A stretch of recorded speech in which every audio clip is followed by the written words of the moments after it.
कांतारा में भूता कोला की सच्चाई, पांजुर्ली और गुलिगा देवता समझाया गया।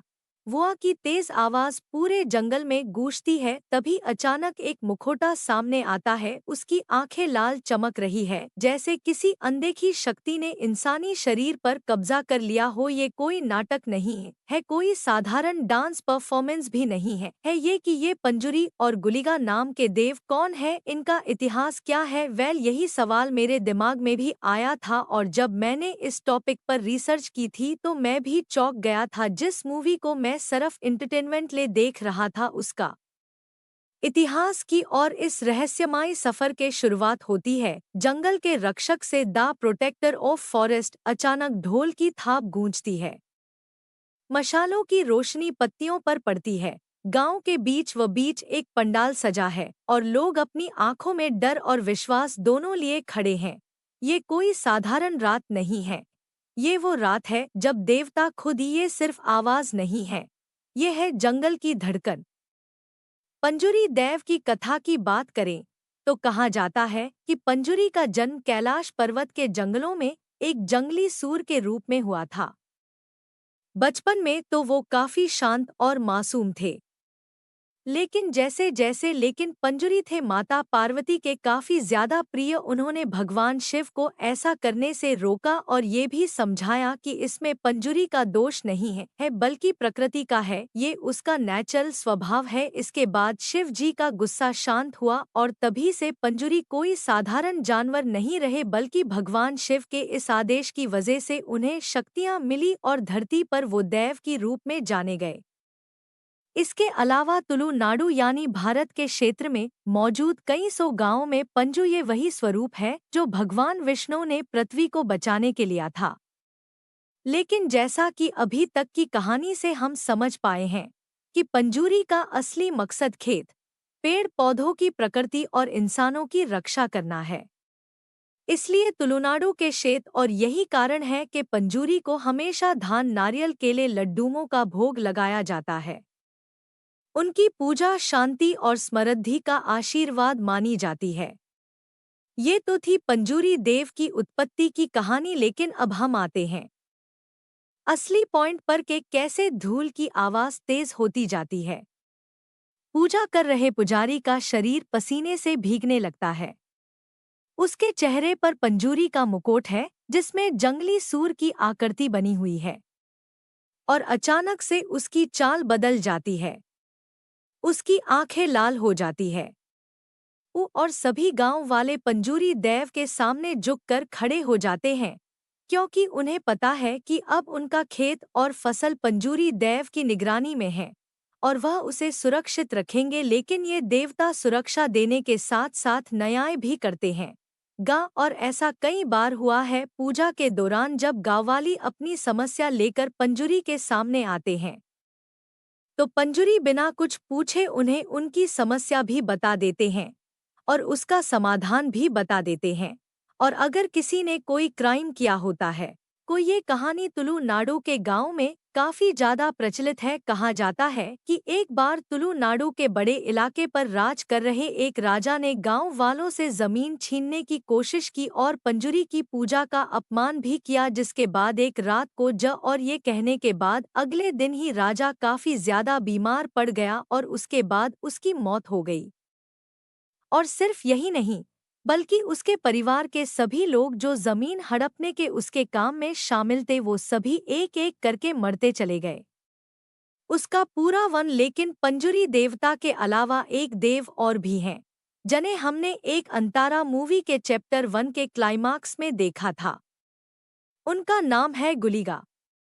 कहा जाता है कि पंजुरी देव तो फिर भी थोड़े से नर्म दिल हैं और काफी दयालु हैं। माफी मांगने पर वो अपनी सजा को थोड़ा कम कर देते हैं, लेकिन गुलिगा ऐसा नहीं करते। वो कभी भी नियम तोड़ने वाले को माफ नहीं करते और इस वजह से तुलुनाडु की एक लोक कथा कहती है कि एक बार जब माता पार्वती भगवान शिव के लिए भस्म लेकर आए तो उस भस्म में भगवान शिव को एक काला पत्थर मिला। भगवान शिव ने उस पत्थर को फेंक दिया जो सीधे जाकर वैकुंठ यानी भगवान विष्णु के लो। शुरू में उन्हें भगवान विष्णु की सेवा का दायित्व दिया गया, लेकिन गुलिका देव जो थे वो स्वभाव से गुस्सैल थे और उनके काम भी काफी अजीबोगरीब थे और इसलिए उन्हें भगवान विष्णु ने पृथ्वी लोक पर भेज दिया। कहा जाता है कि उन्होंने सभी तालाबों का पानी पी लिया, मछलियों को खा लिया, जानवरों का खून पी लिया।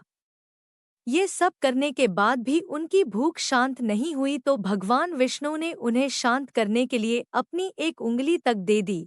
मतलब एक तब जाकर गुलिगा की ज्वालामुखी जैसी भूख शांत हुई। तो जब तुलुनाडु में पंजूरी देव की पूजा की जाती है तो उन्हें धान, फल, फुरुटी ये सारी चीजें चढ़ाई जाती हैं। लेकिन जब गुलिगा देव की पूजा होती है तब दी जात जैसे जैसे अनुष्ठान आगे बढ़ता है पुजारी का शरीर कांपता है, उसकी सांस है तेज होने लगती है और उसकी आवाज बदलकर एक अनजान भाषा में गूंजने लगती है। तब उसके पास जाकर उसके सामने रखा जाता है कच्चा मांस और वो इंसान मतलब वह गुलिगा की पूजा हमेशा गांव की सीमा पर ही की जाती है, नदी किनारे, पत्थरों के रूप में या पेड़ों की जड़ों के पास, क्योंकि वह सर्व सीमा का प्रहरी है। उसका काम है गांव के भीतर मर्यादा को बनाकर रखना। अगर गांव के अंदर कोई भी व्यक्ति को और उसे गुलिगा के भयंकर गुस्से का सामना करना पड़ता है, लेकिन साथ ही साथ अगर इस पूजा में, इस अनुष्ठान में छोटी सी भी गलती हो जाती है तो उसका खामियाजा भी पूरे गांव को भुगतना पड़ता है। कहा जाता है कि ऐसा करने से पूरा गांव प्रभाव और ऐसा ऑब्जर्व किया गया है कि जब भी कोई देव किसी पुजारी के शरीर में आते हैं तो उसके नर्वस सिस्टम में बहुत चेंजेज होते हैं। दिमाग से निकलने वाले सिग्नल उसकी मसल कंट्रोल को छीन लेते हैं और वो एक अलग ही पर्सनैलिटी की तरह बिहेव। और ये अदालत किसी राजा के नियम या फिर किसी लिखित कानून पर आधारित नहीं होती। यहाँ का कानून परंपराओं से लिखा जाता है।